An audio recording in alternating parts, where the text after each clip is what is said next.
My weird classmate put worms in my smoothie, then recorded me drinking it and spread it around the school. I am in my freshman year in high school as we have the weird kid of the year in my class. His name is Ron. Ron fits the traditional weird kid stereotype of being super into anime, believing he has superpowers, having a bowl cut and no social skills, but there is one very particular thing about it which makes him not just a weird kid, but the weird kid. Ron is obsessed with worms, so much so that on his pencil case he has stuck a picture of the WWE wrestler the Boogeyman in the process of eating a handful of worms. I made the mistake of asking Ron about what he liked about worms so much once. He responded saying that to him they are the ultimate creature. He believes that worms live the way we are supposed to. They move slowly and do not rush through life, they sustain themselves by living off the earth, and they practice self-sacrifice by giving themselves to birds, who are an essential part of our ecosystem. After realizing that Ron has started philosophizing worms, I decided to excuse myself from the conversation, and I did it in a manner I thought was subtle, but in hindsight it was not. I told Ron I heard someone calling my name and I needed to go see what was up, but the only problem was we were in the bathrooms between classes. I don't think Ron took this very well, as he proceeded to make it his personal mission to F with me. Throughout the next few months I found myself on the receiving end of pranks by Ron, the most notorious of which being him filling my locker with worms and forcing me to spend the whole lunch break trying to clean them out. Thankfully I had an empty Ziploc bag with me and this is where I put the worms. I was really mad at Ron, so the next time I saw him, which was math class, I proceeded to toss the Ziploc at Ron just before the class started. This would turn out to be my eventual downfall, as Ron stood up and proceeded to yell at me that I would pay for this, and pay for it. Sadly I did. A few days later I was drinking my smoothie at lunch when I felt something really slimy enter my mouth. I then felt it move, and took it out to see a worm. Thankfully nobody had paid me any attention as I drank it in the schoolyard with everybody busy doing their own thing. I knew Ron did this, and I was going to confront him the next time I saw it. I didn't even get the chance to do so, as the same day as soon as I got home I got sent a video from my classmate with the message, "This you?" I watched the contents of the video with utter disbelief at what I was looking. It was a video taken by Ron where he depicts himself taking my smoothie out of my bag in class while sitting behind me, then putting a worm in it. I never even noticed. The next clip cuts to him recording me from afar drinking the smoothie, spitting the worm out, and freaking out about it and frantically walking inside the school. Before I knew it the video was spread to everyone. So now I am sat here, known as the second worm boy of the school, and it was all because originally I blew Ron off when he tried to get all Shakespearean about worms.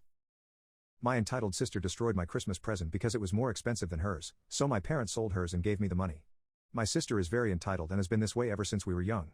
She would throw tantrums over tiny things such as not being allowed to eat sweets before dinner when she was as little as 5 or 6, or literally hit my parents in shops if they told her they could not afford the expensive doll she wanted, and at first my parents would just give in as to avoid causing problems. This enabled my sister's behavior however, and she became a sort of tyrant, and by 7 or 8 years old she made family decisions for everything, such as holidays, dinners, outings, anything you can think of. It's very weird to see your parents bending over backwards to accommodate everything a 10-year-old demands, but that was my life for a few years. When my sister reached 11 though, my parents put their foot down and told her they were done giving her everything she wants, and they kept true to their word. This caused my sister to go berserk, and she destroyed my dad's jacket in protest to this. This only added fuel to what my parents were doing, and they really doubled down on their efforts to get my sister's entitlement under control. This manifested into resentment towards me from my sister, as she said I had more freedom than she did.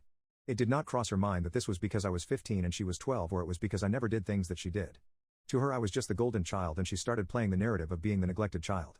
So much so that one day my parents got a call from the school telling us that we were going to be investigated for child neglect, as my sister had stated that our parents don't give her food and she's always hungry in school.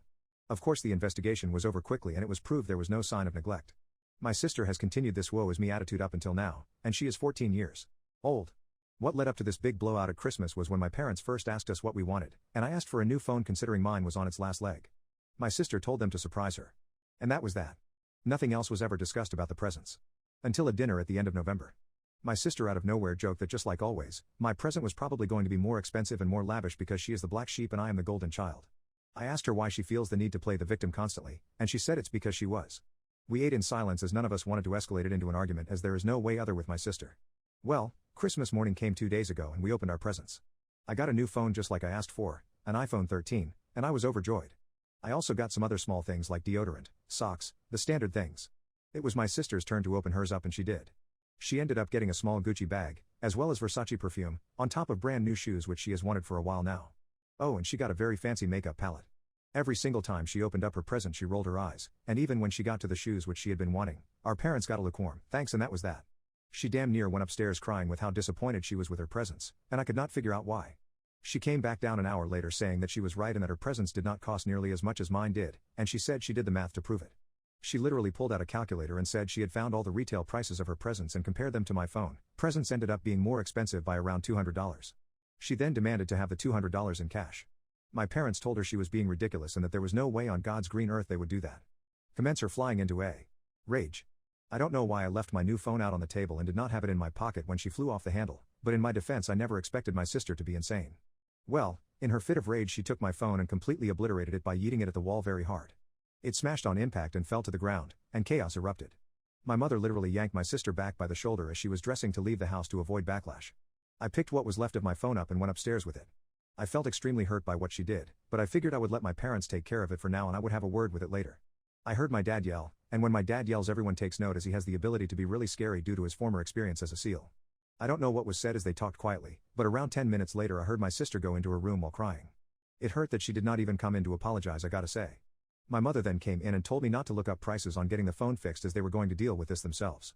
Sure enough, 2 days later my parents handed me a huge wad of wash. I asked them what this was about and they told me that they sold my sister's presents and are giving me the cash to hopefully get my phone fixed. Getting the phone fixed will cost me less than they gave me, and they told me I can keep the rest of the cash and use it however I'd like. I asked how my sister reacted and they told me that the fact she has been staying at her friend's house for the last day and a half should tell me all I need to know. Update: my entitled sister destroyed my Christmas present because it was more expensive than hers, so my parents sold hers and gave me the money. So my sister eventually returned after another day, and she seemed just as entitled as ever. She told me and my parents that she had spoken to her friends and her friends are saying that what my parents did was completely unacceptable and could even be considered as abusive. My parents scoffed at this, and my dad said that he meant this with all due respect, but he was not going to listen to what her bimbo friend had to say. My sister told my dad not to speak about her friend that way, and my dad said that her bimbo friend should not speak about them that way. My sister then said what the friend said is true though, and the room fell silent. My dad then spoke, and his words made my sister cry. You know, if we're so abusive I think you'd be much happier to go live somewhere else. And with that he stood up and left to make a call. A few minutes later he came back saying his parents were on their way to pick her up and she could live with them for the rest of the school year.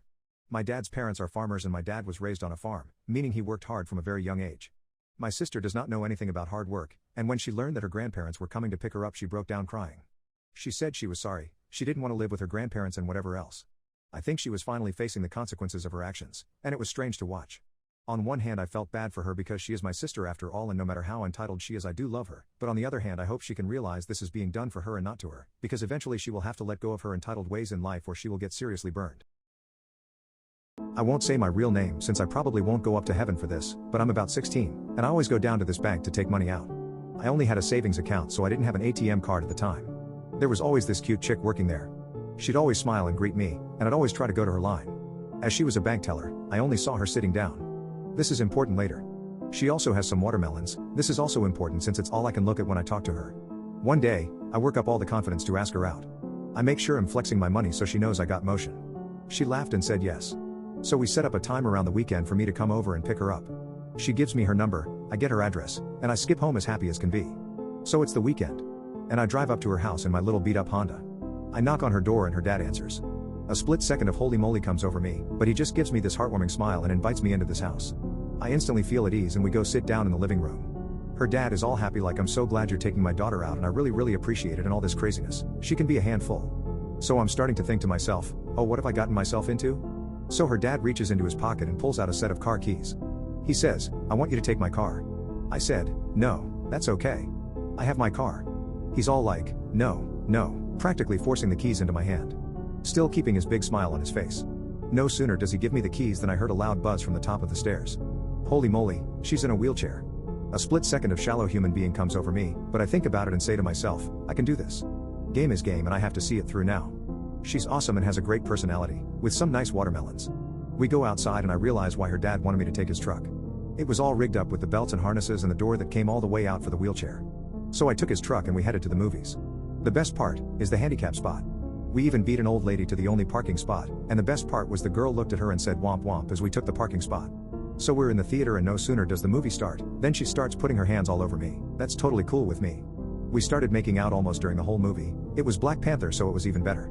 My parents were out of town that weekend, so I asked her if she wanted to come back to my place. She says yes, so we get back in her dad's truck and we're on the way to my house. We arrive at my house, I have stairs, so I have to carry her inside. Thankfully my room is on the first floor. So I get her inside, throw her, and we start going at it. When all of a sudden I hear a pop and her leg comes off. She's got a fake leg. How did I miss that? However, this isn't enough to stop Ben 10 so I grab her leg and chuck it out my window as I scream Kobe. My psycho friends begged me to let them babysit my baby. My daughter came back crying every time. When I checked what was wrong, I had to call the cops. I have a daughter, Allison, who is 1 year old. Her dad and I both work full-time jobs in the mornings, and we don't have anyone to take care of her, so my friends Tom and Skylar had volunteered to watch Allison for us as Tom worked from home and Allison isn't known to cry very often. At first, it was going great. Tom would have Allison in a separate and baby-proofed room where she could play with her toys while he worked. Then Skylar would take over when she came home. We offered to pay many times, but they kept refusing. Skylar would often ask us to bring Allison over if it had been a while since we asked her to help with babysitting. Finally, we agreed to them having Allison 3 days a week, but they made us promise to stop offering to pay them. It was great for a while. It really worked out. But then Allison started coming home with rashes from stale diapers. She'd be extremely fussy and hungry by the time we got home. We would talk to Tom and Skylar about this and request they be more observant of her diapers, at the very least. Her thrashing and screaming because diaper ointment hurt broke my heart every time. Especially since I knew it was avoidable. They'd say yes, but after a while would go back. They have recently started lying to get out of our arraignment. Claiming to be out of town for the week, then Snapchat us them being at home with their birds. Claimed they were sick but our mutual friends would still be hanging out. And claiming that they wouldn't be at home all week for work, when Tom works strictly from home. His job doesn't even have a main office. Without them knowing, we registered Allison with a professional daycare service. I drop her off in the morning and her dad picks her up. Word got to Skylar and Tom, and they started blowing up our phones calling us evil, shifty, and rude for not telling. Then they wouldn't have Allison anymore. And claiming I betrayed their trust by not talking to them about my concerns. I had a weird gut feeling and called our pediatrician to check up on her. When we went, we were advised by Allison's pediatrician to launch an investigation against Tom and Skylar for what I thought was a diaper rash. It was apparently chemical burns, which would explain how it appeared in the course of one day as badly as it had and why it didn't seem to be healing. I didn't have to be asked twice. Tom and Skylar are being investigated by the police for what they did to Allison. I don't know a lot yet, but I was told that Tom and Skylar would in no way win the case. Tom was apparently unemployed the whole time and his job was maintaining a website he and Skylar made documenting what they were doing with Allison and 2 other children. The website has been taken down already, and the other parents are being investigated as well due to evidence of consent. A detective also informed me that Tom and Skylar had admitted guilt to their actions. I haven't been told what the actions were, but my husband knows, and he has said that Tom and Skylar were lucky the police found them first. They have provided the items that were used. I was told the burns likely came from a lubricant that Tom and Skylar used. I didn't ask why they had it, and I'm praying it was intended as a desiccant substitute. That was probably naive of me. Allison is still home with me, and my husband and I are looking into a multitude of therapy options. I wish he could talk and understand that we won't let anything happen to her again, but for now, I will settle with holding her when she needs me, and rubbing her back when she goes to sleep. Life will not be the same moving forward for a while and I know that. I was blinded by 15 years of friendship and couldn't fathom that they had intentionally hurt my baby girl. I see that now and will forever carry that with me, as it was a failure. On my part to protect my daughter. The rose-colored glasses are off now. One day, I decided to break up with my girlfriend. The timing just wasn't right. I was only 20 years old, played drums in 5 different bands of some kind, wanted to party, had a full-time job, and was a full-time student in a tough aerospace engineering program. I called her and asked if we could meet in the science building. Why the science building? To this day I don't know. It was close to her dorm and close to parking where I could get this over with quickly perhaps. As I saw her walking, I took a look at her for the last time as my girlfriend. At that point I began reminiscing about our relationship, the ups, the downs, how it began. It had only been about 6 months. I thought as she was walking, I saw her from hundreds of feet away. I dated her because she was marriage material, absolutely beautiful, very mature yet super playful. Any guy would want her. Her laugh was contagious. Not only were our senses of humor similar, they often complemented each other. I loved her. I'd hate to see her cry. It's going to be hard to find someone like her. No, not hard. Impossible. But at least I get these next 3 to 4 years to myself, and I'll have to find another woman as perfect as her to spend the next 40 years with. It hit me. I'm trading 40 years of pure joy for 3 to 4 years of immature fun, and I'm about to make the biggest mistake of my life. As she was about 30 feet away from me, I changed my mind. I'm 28 now. This woman is now my wife of 3.5 years, currently carrying our first son, and I couldn't be happier. Update, the baby is black so I left her. I lived with 2 other of my really good friends at one point. One was fine and dandy. The other not so much. We are no longer friends. He was a bartender, and he loved to party. He would routinely bring groups of people back to our place after work without asking, often around 3 a.m. One time, I had to be up for work at 6. He brought a bunch of his coworkers back to our place and they started playing Rock Band at 4 a.m. then got upset when I told them to F off. Next, due to the fact that he partied so much, he would sleep in. He also had an alarm clock that would go off until he turned it off. You could hear his alarm clock throughout the apartment. For some reason it wouldn't wake him up. You could sit there and listen to it go off for like 30 minutes. But the second you opened his door, it would wake him up and he would be like, "Oh sorry," and then turn it off. This happened almost every day. I would pound on the walls shouting at him to turn it off but he wouldn't until you actually went in the room. but he would get mad if you came in to turn it off for him. Despite the fact that he worked nights, his alarm was set for 7 in the morning every day for some weird reason. So every day I don't have work and want to sleep in, I would be woken up by his alarm at 7. Finally, our lease was coming up. We all agreed to resign. We needed 3 people to resign. We kept asking him over if he was going to resign, and he was always like, yes, yes, yes. The day we had to resign, me and the other buddy both left for work. We planned to meet after work and go resign. A couple of hours later, when I was getting ready to leave work, my other roommate calls me and says, "Yo man, I just got home, and all of our other roommates' stuff is gone." I was like, "What?" He was like, "Yeah, all his shit is gone, and there's a letter just saying sorry, not resigning." He then proceeded to ghost us for weeks. We eventually ended up confronting him at his work, where he eventually admitted to us that he had never planned on resigning and that he felt the best way was just to wait till we left for work, and then move all his stuff out so he didn't have to deal with the confrontation. This same guy had a crippling drug and alcohol addiction that we helped him beat in college, and then he proceeded to treat us, and tell us, that we were enablers despite the fact that we weren't the ones drinking and doing drugs, he was. We don't talk anymore.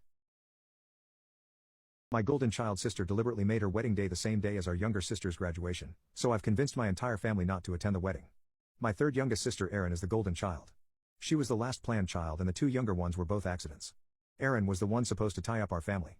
She was born premature, so I understand that my parents coddled her to an extent, but it's more than that now. Growing up, despite the fact there were already 5 kids in the house, her needs were always taken care of a lot more than ours, as her birthdays were turned into a much bigger deal and both of my parents spent way more time with her than with any of us, and this has made her quite entitled. Erin's getting married and recently told us that she's brought the date forward due to a cancellation. But the new date lands on the date of my second youngest sister Nadia's high school graduation. Erin was sympathetic, but said she's already committed to the date. They've printed the invitations. My parents said that they just have to miss Nadia's graduation. We were all sympathetic to Nadia, but it wasn't intentional. Or so I thought.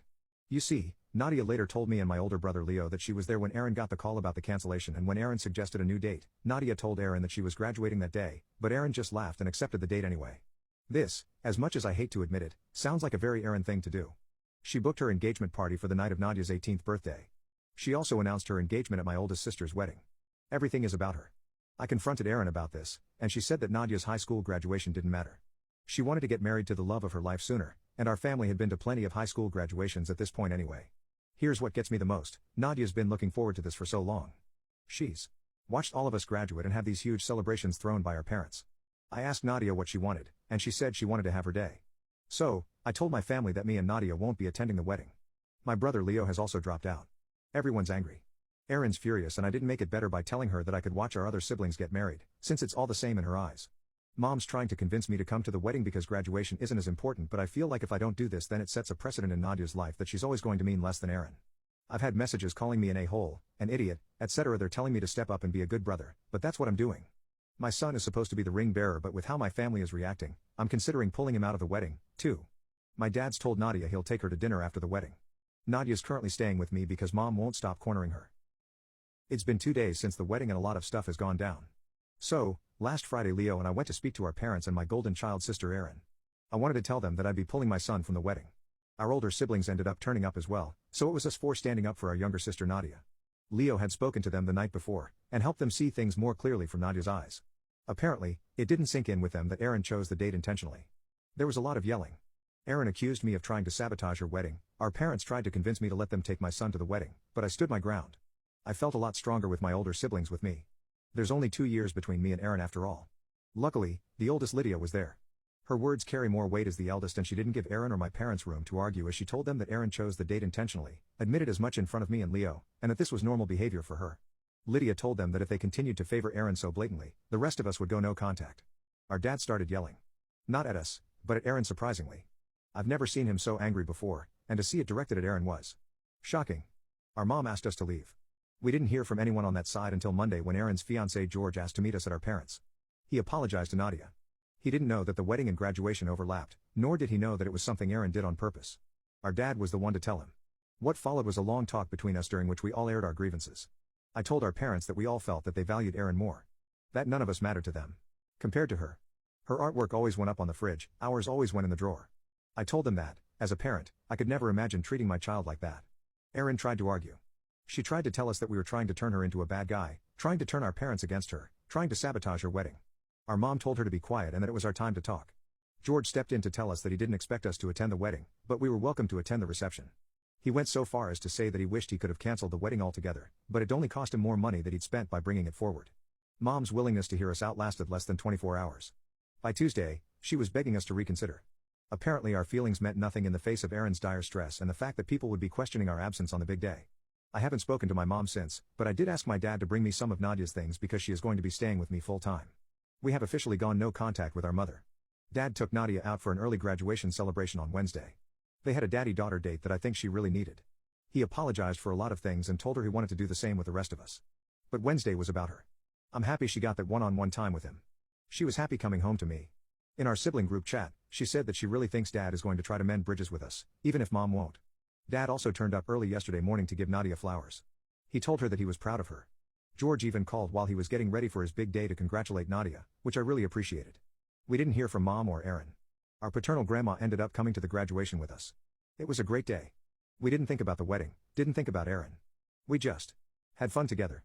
My son got to wear his aunt's cap and gown and nearly drowned in the fabric. Our grandma tried on the cap too.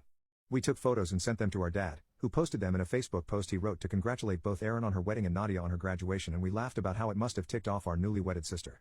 We went out for dinner and we, as siblings, gifted Nadia money for a week away with her best friend. Things are going well right now, but I doubt Erin will let them stay that way. It turns out that giving them my blessing was all it took for my husband and his mistress to break up. I have known about his infidelity for 10 months now when he almost missed the birth of our baby. We had a planned C-section, but our daughter decided she couldn't wait, and I called him all morning, confused and terrified, in pain because I was scheduled 2 weeks later. My mom finally got a hold of him. He smelled disgusting. My way. A perfume that I really hate. He looked more guilty than excited and he smelled disgusting. Anyway, when we got home I looked in his phone and found out about them.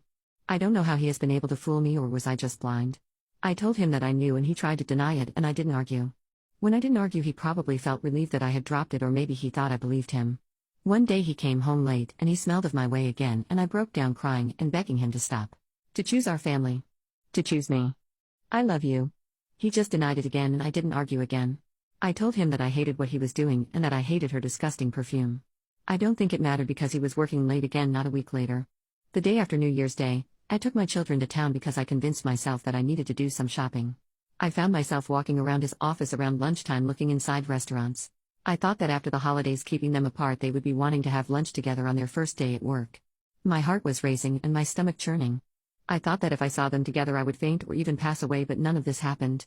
I found them as I expected in the restaurant he used to take me to whenever I visited him. I was surprised that the hurt and humiliation I was expecting and fearing didn't come. Instead, I felt calm and relief. Like something big and heavy was lifted from my heart. I even felt embarrassed that he was as predictable as I thought. I think I stopped having any feelings for him right that moment. It reeked of my way in the whole restaurant, or maybe I just imagined it.